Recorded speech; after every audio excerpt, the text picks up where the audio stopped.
رحم الله من قرأ الفاتحة. الحمد لله رب العالمين الرحمن الرحيم مالك يوم الدين إياك نعبد وإياك نستعين اهدنا الصراط المستقيم صراط الذين أنعمت عليهم غير المغضوب عليهم ولا الضالين. صلى الله عليه وسلم. لا حول ولا قوة إلا بالله العلي العظيم. أعوذ بالله من الشيطان اللعين الرجيم. بسم الله الرحمن الرحيم.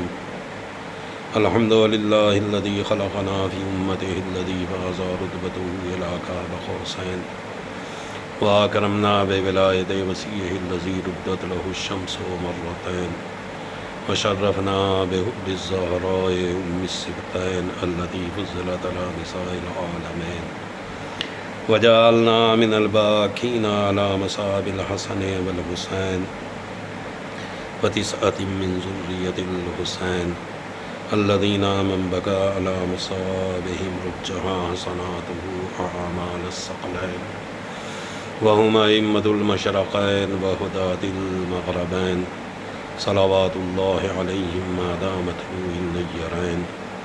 الصلاة والسلام على النبي الأمي مكي المدني القرشي الهاشمي الأبتهي النبي المسدد بشيرنا المؤيد نذيرنا الممجد المصطفى الأمجد المحمود الأحمدي أبي القاسم محمد.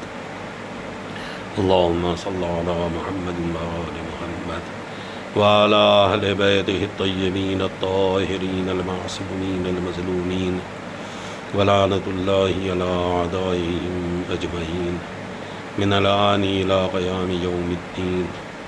أما بعد فقد قال رسول الله صلى الله عليه وآله وسلم اللهم نور بكتابك بصري. عزیزان محترم و عاشقان حضرت ابا عبداللہ سید الشہداء امام حسین علیہ السلام، پروردگار عالم مالکہ کونین والد امام حسین جناب فاطمہ زہرا سلام اللہ علیہا کے صدقے اور طفیل میں ہماری اس حسین اور بہترین کوشش کو اپنی بارگاہ میں درجہ قبولیت عطا کرے، اور جتنے بھی چاہنے والے سننے والے ہیں پروردگار سب کو صحت و سلامتی عطا کرے، توفیقات و درجات میں بلندی عنایت کرے. پروردگار بحق محمد وآل محمد، خاص طور سے بانی اعضاء ہمارے آصف جاں بھائی، پروردگار انہیں صحت و سلامتی عطا کر، توفیقات و درجات میں بلندی عنایت کر. الہی ان کے رزق میں وسعت عطا فرما، کاروبار میں ترقی عنایت فرما. الہی عزاداری کے صدقے میں دلی مراد کو پورا فرما. الہی انہیں ان کے گھر والوں کو آفات عرضی و سماوی سے محفوظ رکھ. اے میرے معبود، دینی اور دنیاوی مشکلات کو حل فرما. الہی بحق محمد وآل محمد، پہلی محرم سے لے کر آج تک جتنی بھی عزائے حسین برگزار کی ہے اسے قبول فرما، اس کا بہترین اجر عنایت کر. الہی رضایت جناب زہرا کا سبب قرار دے. آنے والے ادوار میں اس سے بہتر عزائے حسین کی توفیق عطا کر دے. ایک اور سلوات پڑھ لیں، محمد وآل محمد. اللہم صلی علی محمد وآل محمد. عزیزان محترم، ایک سلسلہ گفتگو تھا جو میں نے بصیرت کے عنوان سے آپ حضرات کی خدمت میں عرض کیا. میں نہیں جانتا کہ کس حد تک آپ حضرات نے اس موضوع سے استفادہ کیا اور کتنا آپ حضرات کے اذہان عالیہ تک پہنچا سکا. آج اس سلسلے کی آخری مجلس ہے، جبکہ ہم بڑا ہی بے تابی سے انتظار کر رہے تھے کہ ایام اعزاں آئیں گے، محرم آئے گا، مگر محرم آ بھی گیا اور گزر بھی گیا. ہمیں احساس بھی نہیں ہوا،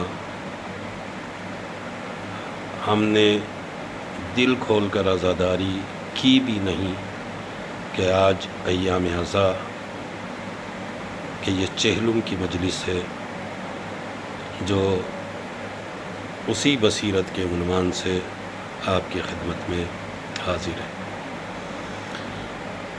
آج کی مجلس میں چونکہ میں نے ساری مجالس جتنی بھی آپ کی خدمت میں رکھی ان میں اس عنوان کو بچا کے رکھا تھا کہ بالکل آخری مجلس میں وہ چیز ادا کروں گا کہ حقیقتاً بصیرت کے معنی کیا ہے، ہم کس طریقے سے اس لفظ کے معنی کو ادا کر سکتے ہیں۔ تو دو لفظ عنوان بنے رہے، معرفت اور بصیرت، جبکہ معرفت الگ ہے اور بصیرت الگ ہے۔ جو معنی بصیرت کے ہیں وہ معرفت کے نہیں ہیں، اور جو معنی بصیرت ہیں وہ معرفت کے معنی میں نہیں ہیں۔ ان دونوں کے معنی اگر بغور دیکھا جائے تو بالکل الگ الگ ہے۔ لہذا آج کے مجلس میں کوشش کروں گا کہ ان دونوں معنی کا استقرار آپ کی خدمت میں عرض کروں، اور حتی الامکان اس طریقے سے کوشش کروں کہ آپ کے ذہنوں میں یہ معنی بیٹھ جائے۔ تو معرفت کسے کہتے ہیں اور معرفت کیا ہے؟ معرفت کے معنی ہیں حقیقت کو پا لینا۔ معرفت یعنی حقیقت کو پا جانا، جاننا، پہچاننا، اقرار کرنا، خدا شناسی کا علم۔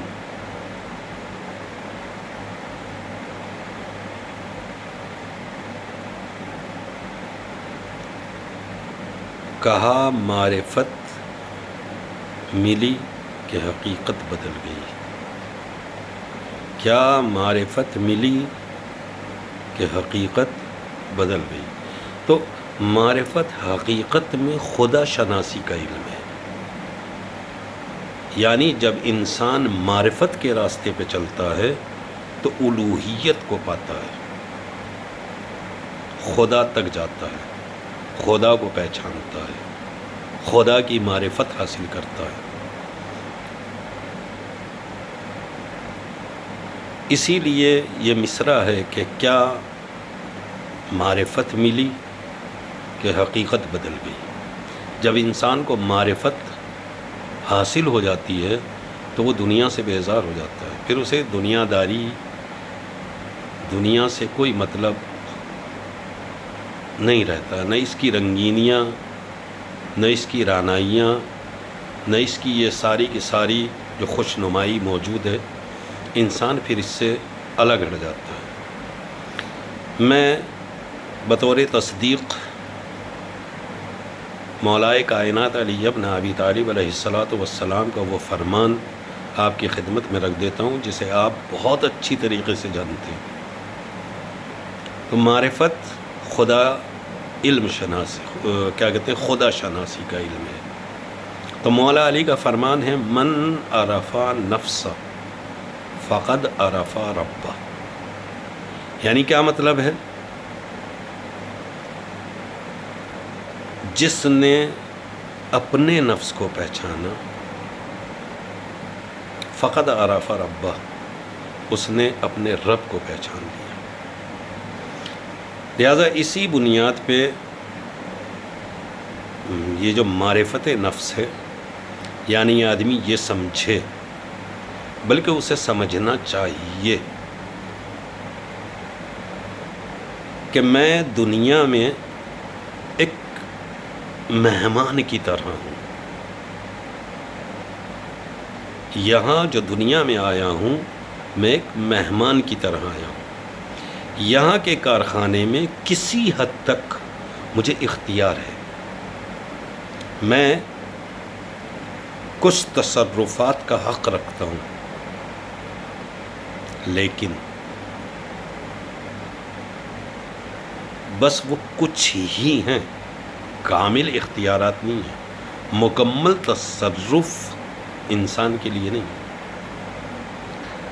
تو جو تصرف کا اختیار مجھے ہے وہ کچھ ہے، تھوڑا ہے، بہت زیادہ نہیں ہے یا مکمل نہیں ہے۔ مثلا پانی برسانا، اناج کا اگانا، رات و دن کا گھٹنا بڑھنا، دو طرح کی ہوائیں چلتی ہیں، پچھوا اور پوروا، ان ہواؤں کا چلانا، چاند، سورج، ستاروں کا ایک دستور کے مطابق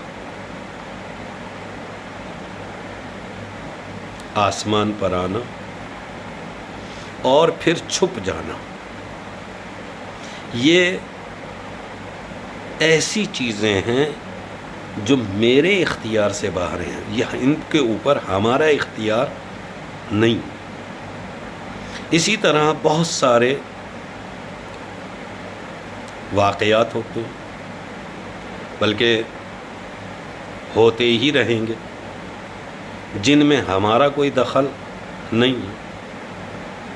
اس سے معرفت کی تصدیق ہوتی ہے، یعنی میں کہہ سکتا ہوں کہ معرفت ایک ایسا لفظ ہے کہ جو الوہیت تک پہنچنے کے لیے استعمال ہوتا ہے۔ شاید آپ کے ذہنوں میں یہ بات آ گئی ہو۔ لہذا معرفت ایک راستہ ہے الوہیت تک جانے کا۔ جب انسان اس دنیا کی ساری چیزوں میں اپنے اطراف میں غور کرتا ہے تو پھر اسے یہی دو چیزیں نظر آتی ہیں کہ کچھ میرے اختیار میں ہیں اور کچھ میرے اختیار میں نہیں ہیں۔ لہذا جو اختیار میں ہیں وہ تو ہیں، لیکن جو اختیار میں نہیں ہیں جب ان تک اور ان کے بارے میں غور و فکر کرتا ہے تو انسان بالکل یقین کے ساتھ خدا تک پہنچ جاتا ہے۔ یہ معرفت ہے۔ لیکن بصیرت کیا ہے؟ پہلے ایک صلوات پڑھ لیں، اللہم صلی علی محمد و آل محمد۔ تو اب غور کرنا ہے کہ بصیرت کیا ہے۔ بصیرت یعنی ذہانت، بصیرت یعنی ذکاوت، بصیرت یعنی دقت نظر، کسی بھی چیز کا بغور مطالعہ، دقت نظر۔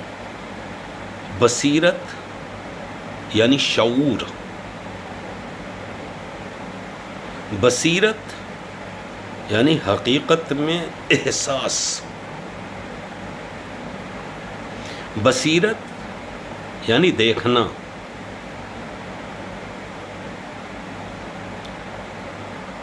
مگر یہ دیکھنا یہ والا نہیں، بہت توجہ کیجیے گا، دل کی آنکھ سے دیکھنا۔ بصیرت یعنی غور، بصیرت یعنی قابلیت، بصیرت یعنی گواہ، بصیرت یعنی معلومات۔ اگر آپ، میں کتاب کا حوالہ دے دیتا ہوں، ایک کتاب ہے فروق اللغات، جہاں پہ لفظوں کے فرق بیان ہوتے ہیں، لہذا اسی فروق اللغات کے ذریعے سے میں یہ لفظ بیان کر رہا ہوں۔ تو معرفت آپ نے دیکھ لیا، بصیرت تقریباً 10-12 معنی بیان کیے فروق اللغات نے اس لفظ بصیرت کے، جو میں نے آپ کی خدمت میں رکھے۔ بڑی عجیب بات ہے، بصیرت جو ہے وہ حقیقت میں دقت نظر ہے۔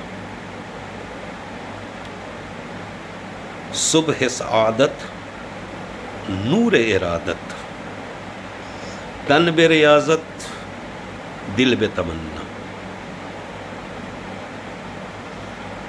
صبح سعادت، نور ارادت، تن بے ریاضت، دل بے تمنا، جلوہ قدرت، عالم وحدت، چشم بصیرت، محو تماشا۔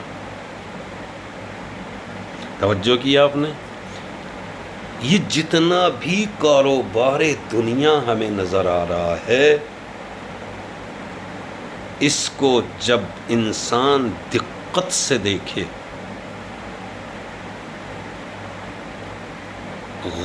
دل کی نگاہوں سے اس کے اوپر غور کرے۔ یہ مصرے جناب ذوق کے ہیں، اور واقعاً انہوں نے حقیقت میں اس بصیرت کو ان لفظوں کے ذریعے سے سامنے رکھا کہ حقیقت میں بصیرت کیا ہے؟ جلوہ وحدت، جلوہ قدرت، عالم وحدت، چشم بصیرت، محو تماشا۔ لہذا خدا نے بصیرت کی آنکھیں، یہ بھی ایک کتاب ہے آب حیات، انہوں نے ایک جملہ کوٹ کیا اس کے اندر کہ خدا نے ان کی بصیرت کی آنکھیں ایسی روشن کی تھی کہ وہ بصارت کے محتاج نہیں تھے۔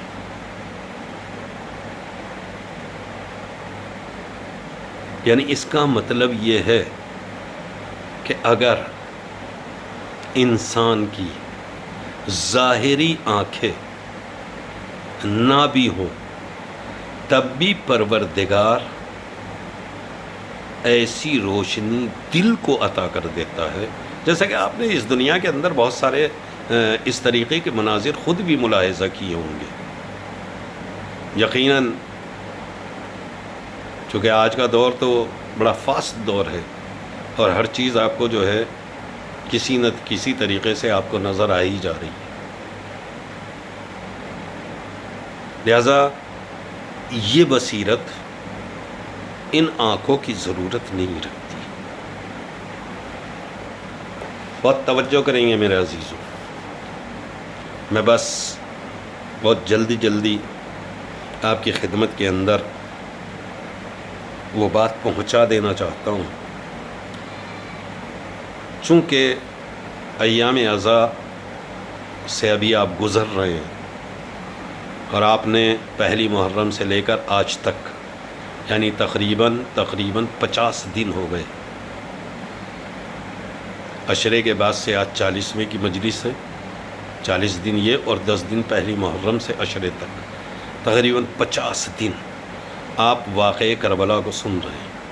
واقعہ کربلا آپ کی نگاہوں کے سامنے،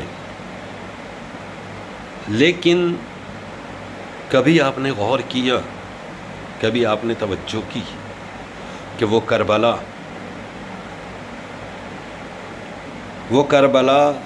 کا واقعہ صدیاں ہوئی، مگر وہ کربلا کا واقعہ صدیاں ہوئیں، مگر کہتے ہیں دل کے داغ ابھی کل کی بات ہے۔ وہ کربلا کا واقعہ صدیاں ہوئیں، مگر کہتے ہیں دل کے داغ ابھی کل کی بات ہے۔ لہٰذا یہ جو لفظ بصیرت میں نے ابتدا سے آج تک آپ کی خدمت میں عرض کیا ہے، حقیقت میں بصیرت ہے واقعات کے اندر دقت کرنا، رونما ہونے والے واقعات کو دقت نظر سے مطالعہ کرنا۔ لہذا کربلا یوں ہی سننے کا نام نہیں ہے، کربلا یوں ہی بیان کرنے کا نام نہیں ہے، کربلا کے اندر دقت کی ضرورت ہے۔ اور جیسے ہی آپ دقت نظر، یا جملہ بدل دوں، جیسے ہی آپ بصیرت والی نظر کربلا کے اندر ڈالیں گے تو یک بیک آپ کے بھی حالات تبدیل ہو جائیں گے۔ کربلا کے ایک ایک واقعے کو غور سے دیکھیں تو ایک ایک واقعے میں ہزاروں ہزاروں درس، ہزاروں ہزاروں سبق موجود ہیں۔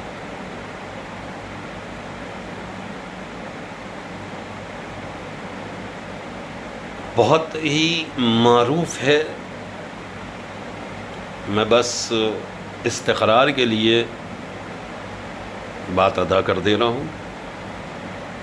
بہت معروف واقعہ ہے امام حسن اور امام حسین کا، کہ آپ نے ایک بوڑھے آدمی کو دیکھا کہ جو وضو غلط کر رہا ہے۔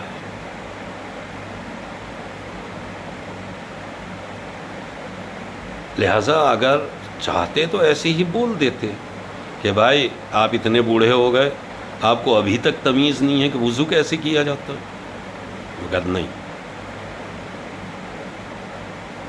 یہ واقعہ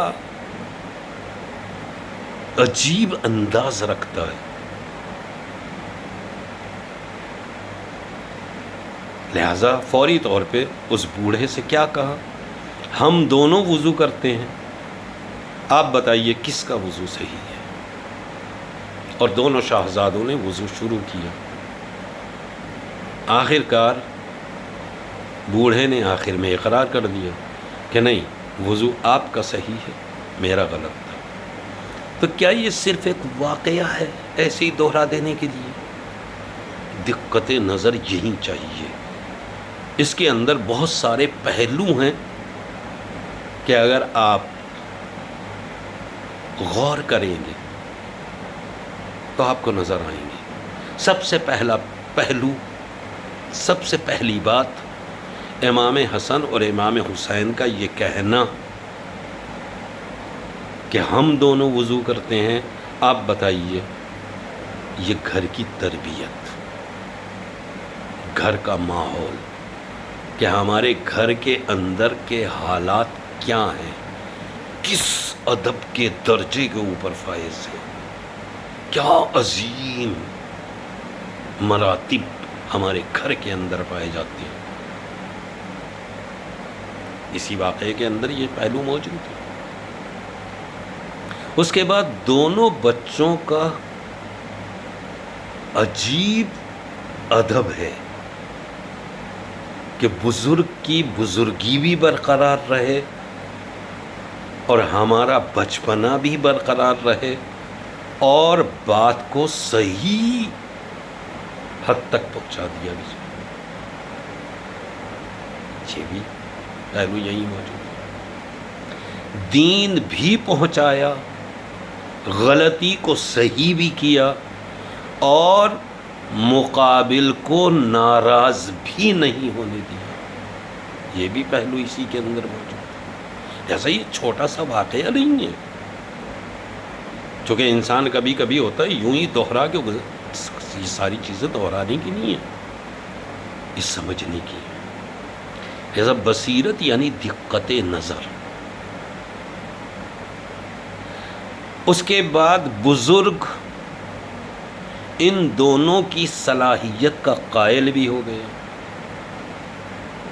کیا عجیب شاہزادے ہیں، بات کہی بھی اور ایسا لگا جیسے کچھ کہا ہی نہیں۔ اسی طریقے سے جب آپ کربلا کے ایک ایک واقعے کو دیکھیں گے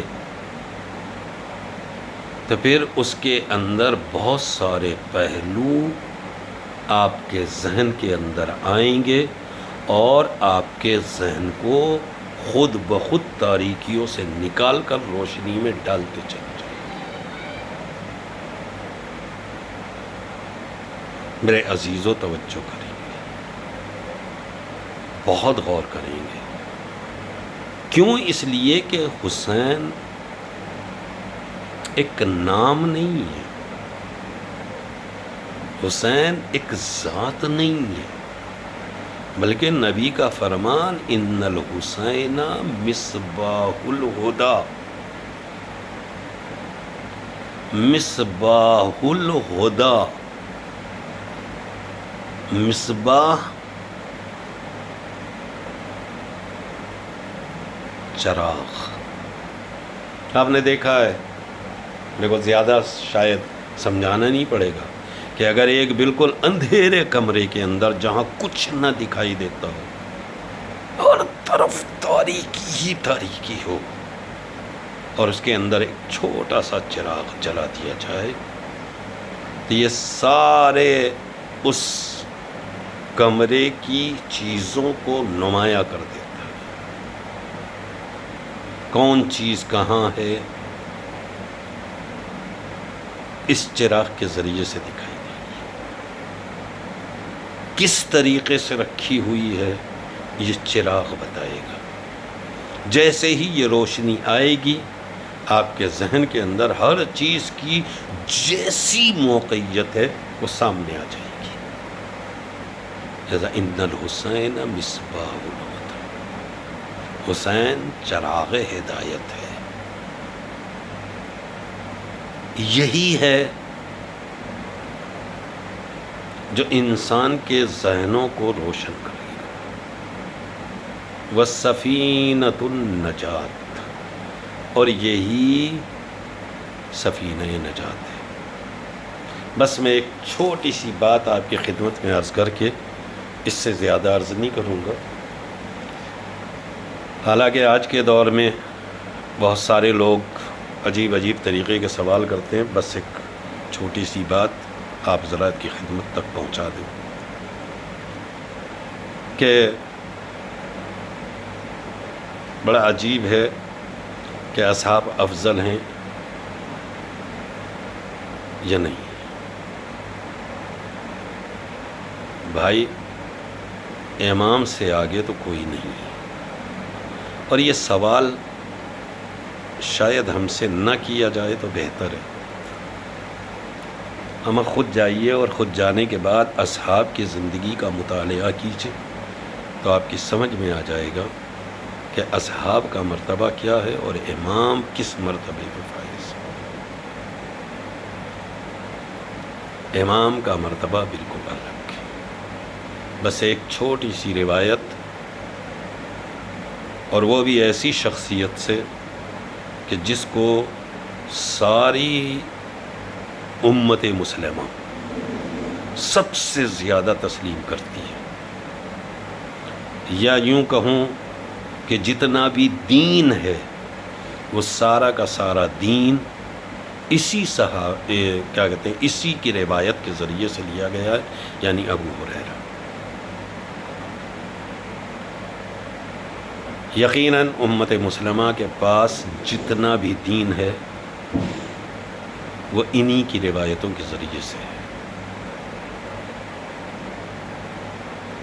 اہل سنت ہی راوی ہیں، انہوں نے ہی لکھا ہے کہ ایک دن مدینے سے ایک جنازہ نکل رہا تھا، اور اس جنازے میں جو بھی لوگ شریک ہوں ان میں سب سے پیچھے امام حسین تھے. لہٰذا یہ ابو ہریرہ نے دیکھا کہ امام حسین جنازے میں سب سے پیچھے ہیں، لہٰذا یہ ان کے پیچھے گیا، اور جانے کے بعد جیسے جیسے امام قدم اٹھاتے تھے یہ قدم کے نیچے کی خاک اٹھاتا تھا اور اپنی پیشانی اور اپنے منہ سے مس کرتا تھا.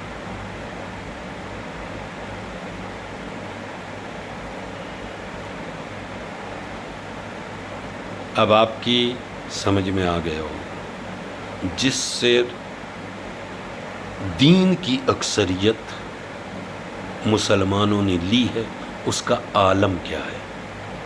اس کا عالم یہ ہے کہ امام حسین کے قدموں کی خاک اٹھاتا ہے اور اپنے چہرے سے مس کرتا ہے، اسے چومتا ہے، اسے اپنے پیشانی پہ لگاتا ہے.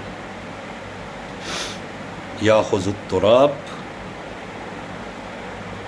من اقدام الحسین، وہ امام حسین کے قدموں کی خاک اٹھاتا ہے اور کیا کرتا ہے؟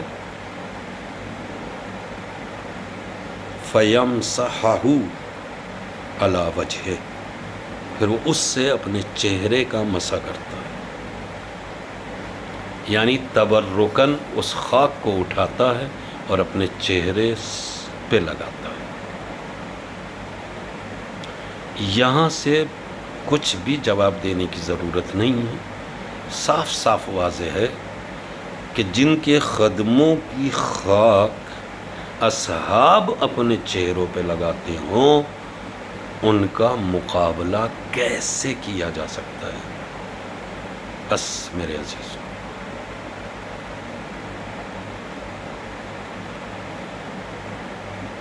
بالکل بات آپ کے ذہنوں میں واضح ہے، اور اس سے زیادہ مجھے عرض نہیں کرنا۔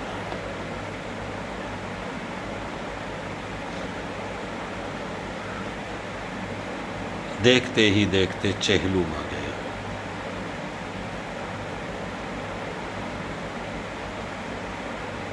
یعنی سفر کی 20 تاریخ، 20 دن محرم کے اور 20 دن یہ سفر کے۔ بہت آسان ہے کہہ دینا کہ چہلم، لیکن ایک بار سوچئے گا کہ کس کا چہلم؟ ہمیں کیا ضرورت ہے کہ ہم امام حسین کا چہلم بنائیں؟ ہم امام حسین کا چہلم کیوں منا رہے ہیں؟ ہم امام حسین کا چہلم اس لیے منا رہے ہیں، ایسا نہیں ہے کہ حسین کا چہلم منانے والے نہیں تھے، چہلم منانے والے تھے مگر منانے نہیں دیا گیا، حسین پر رونے والے تھے مگر رونے نہیں دیا گیا۔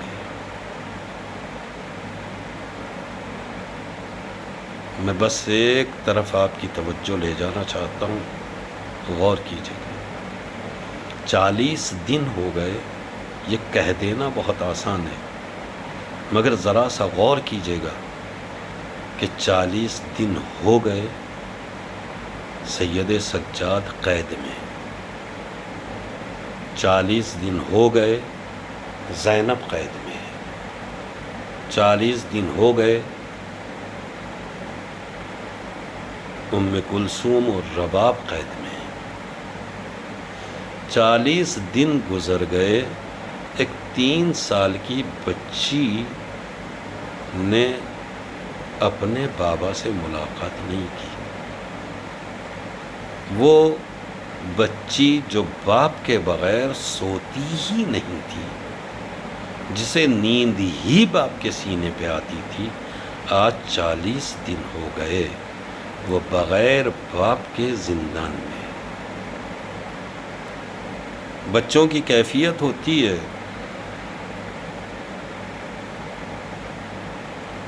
لہذا وہ کیفیت جناب سکینہ کے یہاں بھی ہے کہ روزانہ زندان کے دروازے پہ بیٹھنا، اور جب صبح پرندے اپنے اپنے گھونسلوں سے نکل کر اڑا کرتے تھے تو سکینہ سوال کرتی تھی، پھوپھی اماں یہ پرندے کہاں جا رہے ہیں؟ جناب زینب جواب دیا کرتی تھی، میری لال یہ پرندے اپنا اپنا آسوقہ تلاش کرنے کے لیے جا رہے ہیں۔ اور جب شام ہوتی تھی تو پھر وہی پرندے واپس آتے تھے، اور جناب سکینہ سوال کیا کرتی تھی کہ پھوپھی اماں اب یہ پرندے کہاں جا رہے ہیں؟ تو جناب زینب جواب دیتی تھی کہ یہ پرندے اب اپنے اپنے گھروں کی طرف واپس جا رہے ہیں۔ جناب سکینہ تڑپ کے کہتی تھی، پھوپھی اماں یہ پرندے صبح کو اپنے گھروں سے جاتے ہیں، شام کو اپنے گھروں کی طرف واپس آ جاتے ہیں، ہائے ہمیں کب مدینے جانا نصیب ہوگا۔ لیکن عزیزوں میں ایک جملے کی طرف توجہ دلانا چاہتا ہوں، سکینہ صبح سے لے کر شام تک اگر دروازے زندان کے اوپر موجود ہیں تو کہیں ایسا تو نہیں ہے کہ سارا دن راستہ تکتی ہو کہ کب میرا بابا میرے سے ملاقات کے لیے آئے گا۔ بچی رات دن سوال کرتی تھی کہ ہمیں مدینے کب جانا نصیب ہوگا، ہمیں مدینے کب جانا نصیب ہوگا۔ لیکن عزیزو ایک دن آیا کہ جناب زینب نے جناب سید سجاد کو دیکھا کہ نہ ہاتھوں میں ہتھکڑیاں ہیں، نہ پیروں میں بیڑیاں ہیں، نہ گلے میں توق ہے۔ تڑپ گئی پھوپھی اور تڑپ کے کہتی ہے، میرے لال سید سجاد یہ تمہارا کیا عالم دیکھ رہی ہوں۔ بس عزیزو جناب زینب نے جیسے ہی یہ سوال کیا۔ سید سجاد کہتے ہیں پھوپھی اماں ہمیں رہا کر دیا گیا ہے، اب میں آپ سے فیصلہ لینے کے لیے آیا ہوں، آپ یہاں رہنا پسند کریں گی یا مدینے جانا پسند کریں گی؟ عزیزو جناب زینب نے وہ جملہ کہا، آج تک ہم نے اپنے بھائی پر ابھی رویا نہیں ہے، ہم چند دنوں کے لیے یزید سے کہو کہ حجرہ خالی کیا جائے، ہم یہیں اپنے بھائی کا ماتم کریں گے۔ لیجئے عزیزو حجرے خالی کر دیے گئے۔ شام کی عورتیں جناب زینب کے پاس آتی ہیں، جناب زینب کو بھائی کا پرسہ دیا جا رہا ہے۔ عزیزو میں کہوں گا یہ پہلی مجلسیں ہیں جو یزید کے دربار میں ہی جناب زینب نے برگزار کی ہے۔ عزیزو لیکن وہ دن بھی آ گیا کہ جب ہماریاں لائی گئیں، اونٹ لائے گئے، ہماریاں سجائی گئی۔ عزیزو ایک مرتبہ جناب سید سجاد نے آواز دی، پھوپھی اماں ناقے آمادہ ہیں، ہماریوں پر سوار ہوا جائے۔ عزیزو ایک ایک بیوی اپنے اپنے ناقے پر سوار ہو گئی۔ جب ساری بیویاں اپنے اپنے ناقوں پر چلی گئی تو ایک مرتبہ جناب زینب نے سارے ناقوں کا معائنہ کیا اور دیکھا کہ ایک ہماری تو ہے، ہماری میں مگر کوئی بیٹھنے والی سواری نہیں ہے۔ آواز دی سید ارے میں یہ کیا دیکھ رہی ہوں کہ اس ہماری میں کوئی بیٹھا ہوا نہیں ہے، اس ہماری کی سواری کہاں گئی؟ عزیزو شام کی عورتوں سے سوال کیا، اے بیویو کیا تم نے کسی کو دیکھا ہے؟ عزیزو ایک مرتبہ کچھ بیویوں نے جواب دیا، اے بیوی جب ہم آپ کو رخصت کرنے کے لیے آ رہے تھے ہم نے دیکھا کہ ایک بیوی زندان شام کے اندر گئی ہے۔ جناب زینب تڑپ گئی، ہو نہ ہو ارے رباب زندان شام میں گئی ہے۔ جناب سید سجاد کو آواز دی، زندان شام کا رخ کیا۔ اب جو زندان شام میں پہنچی تو منظر کیا دیکھا، ایک بیوی اپنا رخسار ننھی سی قبر پر رکھے ہوئے آواز دے رہی ہے، میری لال سکینہ اٹھو، ہمیں مدینے جانا نصیب ہوا ہے، میری لال تمہارے بڑی تمنا تھی، ارے چلو ہمیں مدینے کی اجازت مل گئی ہے۔ جناب زینب آگے بڑھی، ایک مرتبہ جناب رباب کو کہا، رباب کو جس قبر سے جدا کیا، کہا اے بھابی چلیے قافلہ تیار ہے۔ جناب رباب کہتی ہے، اے زینب ایک کام کرو تم مدینے چلی جاؤ۔ ارے میں مدینے جا کے کیا کروں گی؟ میرا والی و وارث کربلا میں ہے، میرا گود کا پالا کربلا میں ہے، میری ننھی سکینہ زندان میں ہے، مجھے یہیں رہنے دو، میں اپنی بچی کے ساتھ رہوں گی۔ عزیزو ایک مرتبہ جناب سکینہ سے جیسے ہی رباب نے سوال کیا، اے میری لال اٹھ، ہمیں مدینے جانا نصیب ہوا ہے۔ عزیزو شاید قبر سکینہ سے آواز آئی ہو، اے اماں اگر کربلا جانا تو میرے بابا کو میرا سلام کہنا اور کہہ دینا، اے بابا آپ کی لاڈلی سکینہ زندان کے اندھیرے میں ہے، اے بابا اگر فرصت ملے تو کبھی سکینہ کے پاس آنا۔ سکینہ آپ کو یاد کرتے کرتے زندان میں سو گئی۔ سیعلم الذین ظلموا ای منقلب ینقلبون ولعنۃ اللہ علی اعدائهم اجمعین۔ انا للہ و انا الیہ راجعون۔ الہی بحق الزہرا و ابیہا و بعلہا و بنیہا، پروردگار بحق محمد و آل محمد ہماری سزاداری کو قبول فرما لے۔ پروردگار جتنے بھی سننے والے حاضرین ہیں ان سب کی دلی مرادوں کو پورا کر دے۔ پروردگار بحق محمد و آل محمد خاص طور سے بانی اعضاء ہمارے آصف جاں بھائی، الہی انہیں صحت و سلامتی عطا کر، توفیقات درجات میں بلندی عنایت کر۔ الہی عزاداری کے صدقے میں رزق میں وسعت عطا کر، کاروبار میں ترقی عنایت کر۔ اے میرے معبود دلی مرادوں کو پورا فرما، انہیں ان کے گھر والوں کو آفات عرضی و سماوی سے الہی دینی اور دنیاوی مشکلات کو حل فرما۔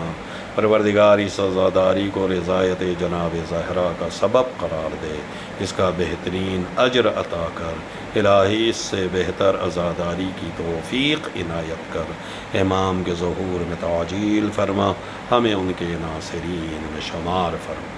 ماتم حسین